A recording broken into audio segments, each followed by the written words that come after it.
I'm working on my doctorate online, and something that my classmates do is we have a Today's Meet where we're always chatting in the Today's Meet while we do our work.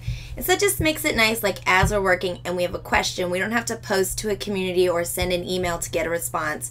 We're able to interact together.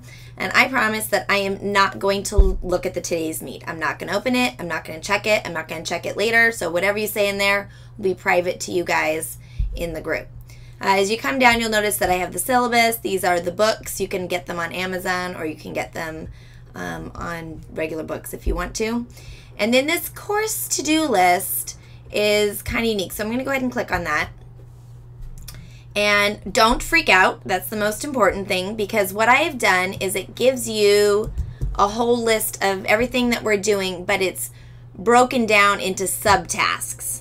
So they are, like if one assignment has 4 or 5 things that you need to do in it, that I've listed out those 4 or 5 things separately so you can kind of check off each little piece. So it looks like way more than it is, but the idea is to kind of help you to keep on task. And so what you would do is just up here at the top, replace where it says person 1, person 2, you know, put your names, like I put Alice.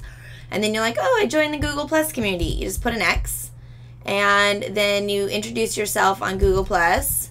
Ooh, look, I'm now level 2, right? And so I shared a course-related resource, and now I'm level 3. So just as you turn stuff in, you level up. I cannot emphasize this enough. This is completely meaningless.